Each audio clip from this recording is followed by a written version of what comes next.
Hughie Fury has called out Dillian Whyte on social media.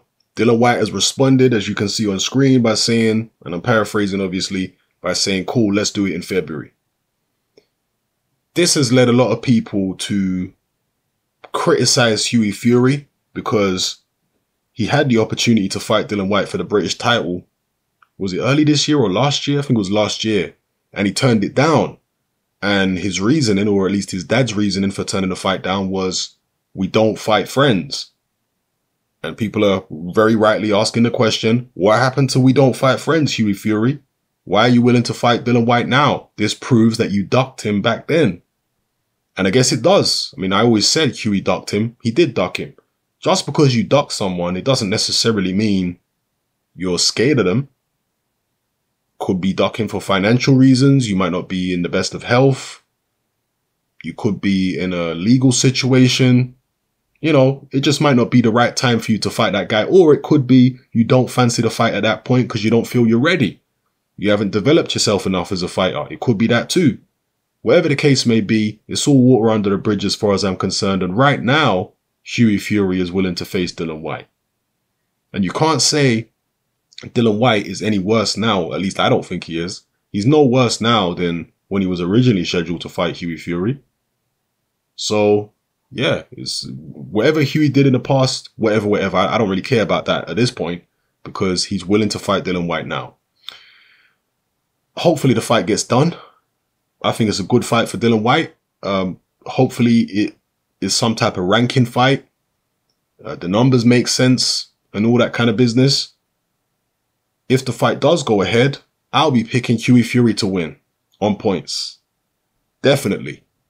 Dillian Whyte struggles with movement. We saw that in the Robert Helenius fight. He won the fight, hands down, no question about it. But Robert Helenius is similar dimensions to Hughie Fury physically in terms of height and reach. Hughie Fury is lighter than Helenius, but the dimensions are similar. And Helenius just gave Whyte a bit of movement. And with that little bit of movement, he was able to make Whyte miss wildly, made him look very clumsy, etc. Hughie Fury's movement is way better than Helenius. He's much faster in his feet than Helenius. He's got quicker hands than Helenius. He's got a better jab than Helenius. Certainly doesn't have Helenius's punching power.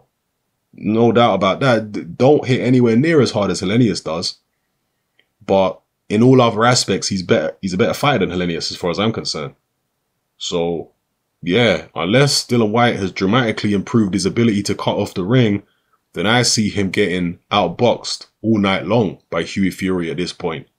I wasn't impressed at all by Dillian's inability to deal with movement and how clumsy he was made to look by, you know, a taller heavyweight just giving him a bit of lateral movement and whatnot. I wasn't impressed. So for me, I'm taking Hughie Fury to win this fight on points if it gets signed. Let's hope it does. Obviously, money has got to be spoken about at the negotiating table. Dillian Whyte's always saying, if it makes sense, I'll fight anybody. Will this fight make sense for him? Because it's a very risky fight. And Dillian Whyte is on the brink of a world title shot. He's ranked very highly. Is he #1 contender now with the WBC? I think he may be. He's certainly very highly ranked with them. So he's on the verge of getting a WBC title shot. There's also talk that if the Anthony Joshua-Joseph Parker fight falls through, that they might have the Anthony Joshua-Dillian Whyte rematch. And these are fights which are going to pay Dillian Whyte a hell of a lot more. And these are world title fights. You know, the Wilder fight and the Joshua fight, they're going to pay Whyte a hell of a lot more than fighting a Hughie Fury. And the risk is just more worth it. Because if he wins any of those fights, he's world champion. If he wins against Hughie Fury, what does he get from it? Nothing really. He doesn't get any world title shot from it or, you know, or world title from it. What does he get by beating Hughie Fury? It's a risky fight for seemingly very little reward. So what are they actually willing to pay Dillian Whyte to take this fight? That's the question. And I think that'll determine whether or not Dillian Whyte takes it. I'm not sure if Dillian Whyte has sparred Hughie Fury. I think he may have done because earlier on in Dillian Whyte's career, he did train in the Fury camp and he certainly sparred Tyson Fury. I'm not sure if he sparred Hughie, maybe he had his way with Hughie Fury back then when Hughie Fury was much younger. I think Hughie Fury was maybe still a teenager if he sparred Dillian Whyte at that time. And maybe Dillian had his way with him at, you know, back then and thought, you know, I should be able to do the same thing now. He's not strong enough for me and all that business. Well, he might not be as strong as Dillian Whyte, but who says he has to be? He's much faster. He's better coordinated. He's got a, you know, much better back foot game. He doesn't have to be stronger than Dillian Whyte. He just has to be able to hit him more times than Dillian. You know, he just has to be able to land more punches than Dillian can land. That's all. So let me know what you think of this potential fight. Will it happen? Do you agree with me that it's an unnecessary risk for Dillian Whyte? Is Dillian Whyte just so dismissive of Hughie Fury that he's willing to take it rather than just wait for his title shot? Maybe they're going to add an incentive. Maybe they're going to make it as a final eliminator for the WBC. I don't know.